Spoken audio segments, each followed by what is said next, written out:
What's going on, everybody? Welcome back to the 31 Days of Horror. I'm your host, Mood616, and thank you once again for stopping in, guys. Yes, 31 Days of Horror Volume 8, Day 18, coming at you live and direct.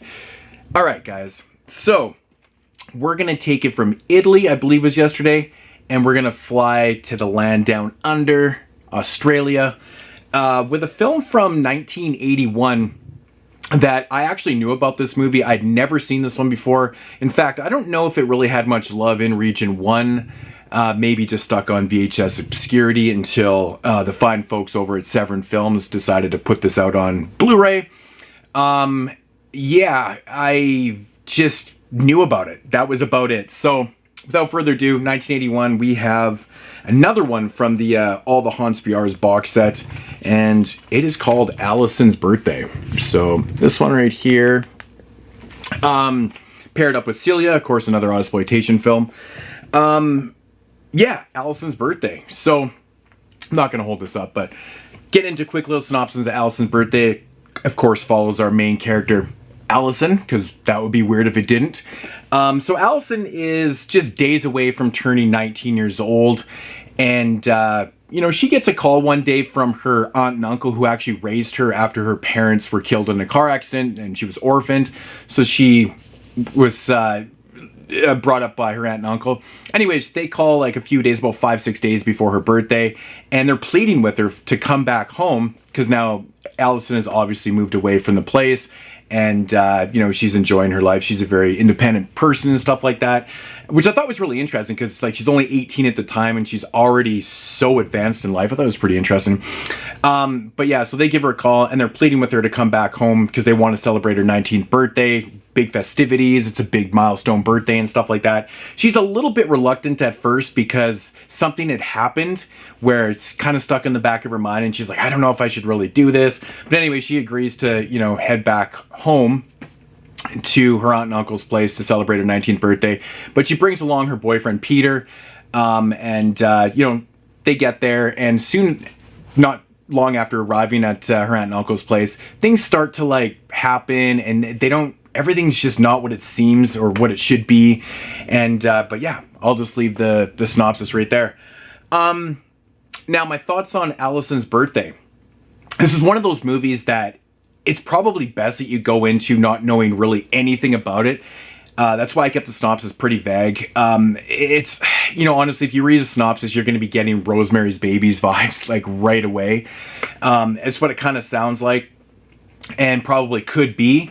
There was a lot of movies that came out after 1968 that wanted to do the Rosemary's Baby thing, and a lot of them were just blatant ripoffs and stuff, but there's some that, kind of share the same DNA, but, they go off into a different direction and stuff like that. This one does. It shares a lot of DNA with Rosemary's Baby, but I think what it manages to do is something a little bit different. Again, a hard one to talk about without giving away specifics because you really don't want to ruin this one, but Alison's Birthday, man, this is an interesting film. I thought it was really interesting. It's definitely not going to be for everybody. Of course, it is in the full core box set. A lot of full core relies on, atmosphere and story and, the mystery and the build up, to a great ending and stuff like that. This one has all that. It really does. It's got interesting characters. I think Alison's a really interesting character. Like I said, she's young, but she's independent. She's living on her own. She's doing her thing. She's trying to succeed in life and stuff like that. She's got a solid boyfriend and, she's, doing her thing and stuff. I really like the way this film progresses. Now, with that said, and going back to the fact this isn't going to be for everybody, it's a slow burn. It is dwelled in, full core kind of lore, where, you got that slow build up and stuff. And it doesn't rely on blood and gore. It has no body count, and even it doesn't really even have any sleaze in it. It doesn't really have any of that. It's a very atmospheric kind of character piece, and it's just relying on the narrative to push it forward a little bit more with certain things that are happening, keep you kind of guessing either way. Is it going to go this way? Is it going to go that way? And I think they do a really good job of progressing the narrative and stuff. I think that it runs about 100 minutes, which is really interesting because I didn't even realize it was that long.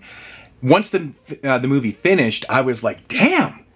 that really flew by for a 100-minute film, because a lot of times, like we always say in 22 shots, you know, the first 90 minutes are free and anything after that you really got to work for.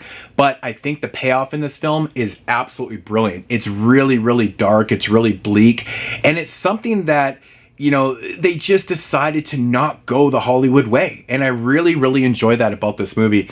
It's really cool. I think it's really cool. I think the whole premise of what's really happening, I'll minorly spoil some things. You know, there could be a cult in this film, but I like the, you know, the backstory of what's happening and how they managed to, you know, do the possession and stuff like that with certain characters and things like that. I thought that was a really cool thing. It's got like stone hedges and there's this really old woman in this film that's really creepy and shit that plays into the narrative. There's just a lot of things that are subtly there that all come together in the end and stuff, and it's pretty damn cool.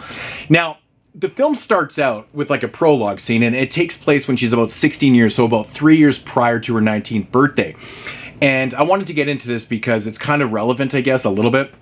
But it's this really awkward scene where Alison is playing basically with a Ouija board. It's like a homemade Ouija board. It almost has like dice and like dominoes set up for the numbers, and like, so it's a makeshift homemade Ouija board with like a cup. And, you know, they're fucking around with the shit and stuff like that, and they contact this one spirit, and the spirit says, you know, you should stay away from your aunt and uncle's place. It's not safe. You should never go back there.